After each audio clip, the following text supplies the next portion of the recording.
The blizzard howled through the desolate highway, turning the world into an endless swirl of white and gray.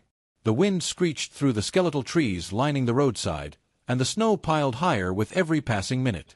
Daniel Hayes tightened his grip on the steering wheel of his semi, his knuckles pale against the black leather. The rhythmic hum of the engine was the only sound grounding him in the storm, his eyes locked on the barely visible road ahead. The radio crackled through the static, a lifeless voice listing off the grim reality. Severe blizzard warning in effect. Visibility near zero. Wind chill reaching -25. Residents are advised to stay indoors. Daniel exhaled sharply and turned the radio off. He didn't need a warning. He already knew how brutal the storm was. He had spent years driving through every kind of weather imaginable, but something about this night unsettled him. Maybe it was the way the cold seemed to seep into his bones despite the heater blasting at full force, or maybe it was the way the wind screamed like a warning through the dark. Then he saw it, a lone figure in the storm. Barely there. Barely moving. Daniel squinted through the swirling snow. At first, it seemed like nothing, just another illusion cast by the wind. Then it stumbled, and everything changed. His foot eased off the gas, his instincts flaring to life. Something was wrong. Cursing under his breath, Daniel pulled to the shoulder, tires crunching over packed ice. He grabbed his coat, bracing himself for the cold, and stepped out into the storm. He wasn't prepared for what he found. The cold slammed into Daniel Hayes like a wall of knives, stealing the breath straight from his lungs. Even through his thick winter coat, the wind sliced through him like it was trying to push him back. He gritted his teeth and forced himself forward, each step a battle against the knee-high snow. As he neared the figure, his stomach twisted. It wasn't just some lost traveler. It was a boy, no older than 8, curled into himself, shaking violently. Daniel dropped to one knee, his gloved hands reaching out. "Hey, kid! Hey, can you hear me?" His voice was nearly swallowed by the storm, but the boy stirred weakly. That was when Daniel noticed something else, a shape in the snow. Large. Still. His breath caught as he realized he wasn't just looking at the boy's shadow. It was a dog. Beside the boy lay a massive German shepherd, its body partially buried in the snow. Its fur was stiff with ice, its breathing shallow. But despite its near-frozen state, it hadn't moved from its spot. It had been shielding the boy with its body. The dog's eyes flickered open, weak but alert, and Daniel saw something in them. Determination. Defiance. A silent plea. Daniel quickly shrugged off his coat and wrapped it around the boy. "Come on, kid. Stay with me," he murmured, lifting the child into his arms. The boy was light, too light. He wasn't just cold, he was near the edge of hypothermia. Daniel turned to the dog. "Come on, buddy. Up." The shepherd tried. Its legs trembled violently beneath it. It took one step, then collapsed. "Damn it!" Daniel cursed, his mind racing. He couldn't carry them both, and there was no way the dog could walk in this condition. But leaving it behind wasn't an option. Adjusting his grip on the boy, Daniel bent down, hooked his free arm under the shepherd's chest, and heaved. The dog let out a weak whimper but didn't resist as Daniel lifted it into his arms alongside the boy. His muscles screamed under the weight, but he forced himself forward. Step by step, he pushed against the storm, his boots crunching through the snow. The truck wasn't far, but with the weight of both bodies in his arms, it felt like miles. His legs burned, his breath came in ragged gasps. "Don't you dare stop, Hayes." Finally, the truck loomed ahead, its headlights barely visible through the storm. Summoning the last of his strength, Daniel reached the door, yanked it open, and gently placed both the boy and the dog onto the passenger seat. He slammed the door shut against the howling wind, his hands trembling as he turned to look at them. The shepherd didn't move. The boy's eyes remained closed. Daniel's heart pounded. Had he been too late? Daniel pressed 2 fingers against the boy's neck. A pulse, weak but steady. His chest loosened slightly. The kid was alive. But the dog, Rex, wasn't moving. Daniel's gaze flicked between them. The shepherd's body was unnaturally still, its fur stiff with ice. His instincts screamed at him to do something, but the boy had to come first. He pulled a blanket from the back seat and wrapped it around the kid, tucking it tightly. "Hey, buddy, can you hear me?" The boy didn't respond. His lips were a dangerous shade of blue. Daniel had no choice. He twisted the key in the ignition. The truck groaned but refused to start. "No, not now." He pumped the gas, twisted again. The engine roared to life. Without hesitation, he threw the truck into gear and sped toward the nearest hospital, one hand on the wheel, the other fumbling for his phone. He hit the call button. St. Luke's Hospital Emergency Department. "I have a kid. 8 years old. Severe hypothermia. Barely responsive. Bring him in. Keep him warm, but not too fast. Do you have an ETA?" 5 minutes. Daniel hung up and pressed the gas harder. The road was treacherous. Snow drifts swallowed the shoulders. Black ice lurked beneath the tires. Then, the worst happened. Black ice. For a terrifying second, the truck lost traction. The back end swung wildly. Daniel gritted his teeth, barely tapping the brakes. The truck skidded toward the embankment. No. At the last second, the tires caught. The truck jerked back onto the road. Daniel exhaled sharply, flicking a glance at the passenger seat. The boy stirred. His eyelashes fluttered. His fingers twitched. Then, finally, his eyes cracked open. Daniel nearly laughed in relief. "Hey, kid. Stay with me." The boy's voice was hoarse, barely a whisper. "Rex." Daniel's throat tightened. "We'll help him. But we need to help you first." The hospital came into view, a bright beacon against the storm. Daniel pulled into the ER entrance, throwing the truck into park. Within seconds, 2 nurses and a doctor rushed out with a stretcher. Daniel quickly lifted the boy from the truck. The boy fought weakly, his small hands clutching Daniel's jacket. "No. Rex needs help." "You need help first," Daniel insisted. But the boy wasn't listening. His voice was stronger now, desperate. "Please. I won't go without him." Daniel hesitated. The kid had barely been conscious moments ago, but now, pure determination burned in his eyes. Daniel clenched his jaw. "All right, kid. We'll get Rex." He didn't waste time. The moment Charlie was in the nurse's hands, he turned back to the truck where Rex lay unmoving on the passenger seat. The shepherd's fur was stiff with ice, his breath so shallow that for a terrifying second Daniel thought it had stopped completely.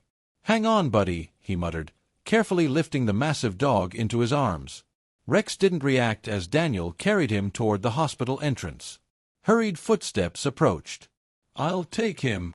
A vet tech in scrubs rushed forward, a stretcher rolling beside him. Daniel hesitated. "He needs help, fast. Severe hypothermia." The tech nodded. "We've got a triage area for emergency cases like this. Follow me." Daniel placed Rex on the stretcher, his muscles aching from the weight. The shepherd barely twitched as they wheeled him inside. Behind them, Charlie suddenly broke free from a nurse's grip and ran toward them. "Wait. I'm coming too." Daniel turned just in time to see the boy stumbling after them, still wrapped in a hospital blanket. One of the doctors moved to stop him. "Charlie, you need to rest." "No. Rex needs me." Charlie's voice cracked, but his determination was fierce. Daniel exchanged a look with the doctor. The kid had been unconscious minutes ago, but now, fueled by sheer willpower, he refused to leave his best friend's side. Daniel nodded. "Let him come." The doctor hesitated, then sighed. "Fine. But stay out of the way." Charlie hurried to Rex's side as they entered the emergency triage area, a sterile, brightly lit room where a small team was already prepping. Dr. Julia Brennan was waiting. She looked up from a medical tray, her sharp blue eyes locking onto Daniel's. "Severe hypothermia." He nodded. "Barely breathing." Julia wasted no time. "Let's work." She moved to Rex's side, her hands swift and precise as she checked his vitals. "Heart rate's dangerously low. We need to warm him up, but gradually." Her assistant handed her a warm 4 bag, which she placed beneath Rex's abdomen. "Start slow fluids. Increase room temperature." Charlie clutched Rex's paw, his voice trembling. "Is he going to be okay?" Julia's face softened slightly, but her tone remained professional.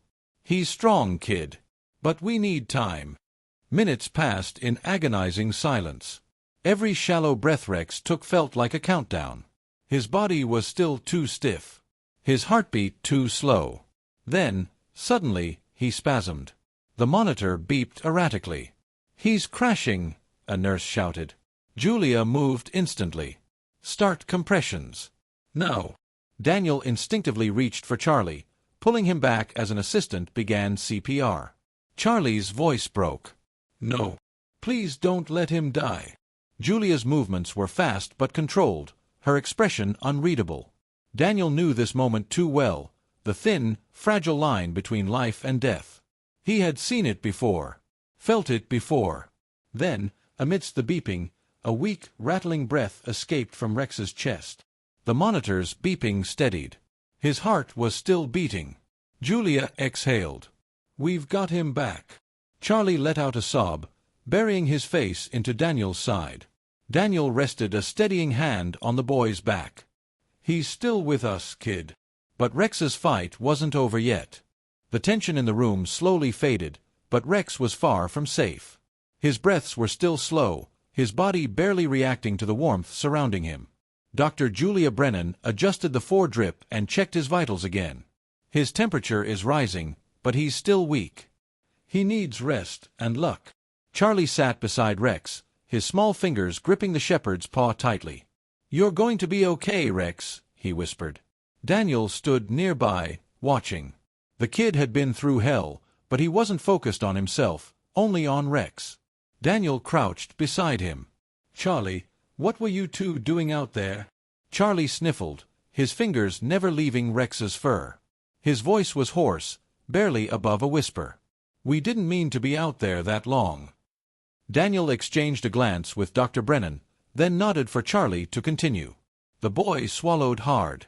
"Rex and we always go on walks together. It was something we used to do with my dad."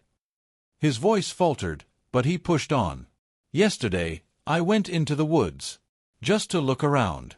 I wasn't going to be gone long, I swear." Daniel didn't say anything, just listened.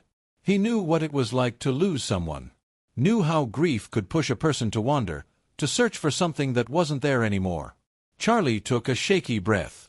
"On my way back, the snow was deeper than before. I stepped wrong, and the ground just disappeared under me." Dr. Brennan frowned. "A snow pocket?" Charlie nodded. "I slid down a slope. I tried to climb back up, but the snow kept breaking under my hands." His grip on Rex tightened. "I yelled, but no one could hear me. No one but Rex." Daniel glanced at the shepherd's still form. Even near death, Rex had never left the boy's side. "Rex came after me," Charlie whispered. "He slid down too. He tried to push me back up the hill, but it was too steep. We had to find another way."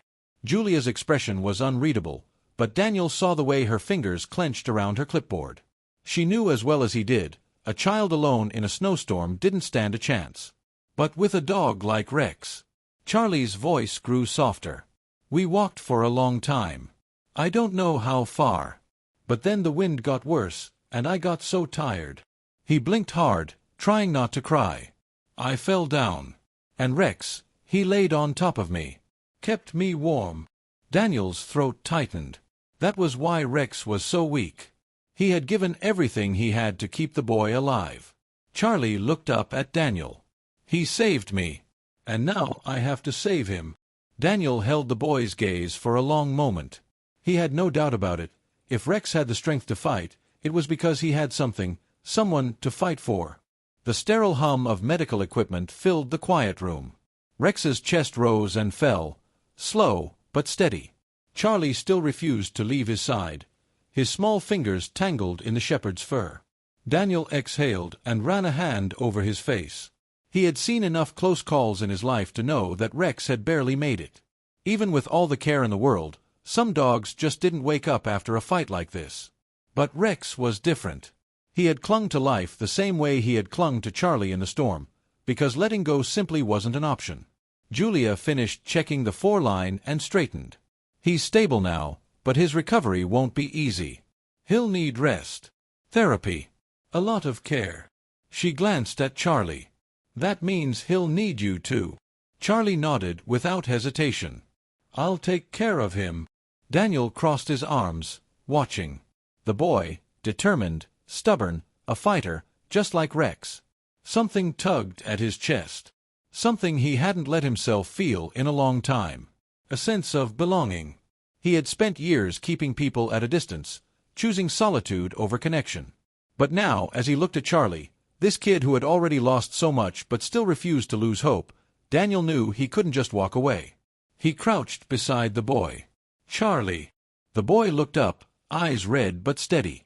Daniel hesitated, then let the words come. I know you and Rex have been through a lot. And I know home might not feel the same anymore. Charlie's fingers curled in Rex's fur.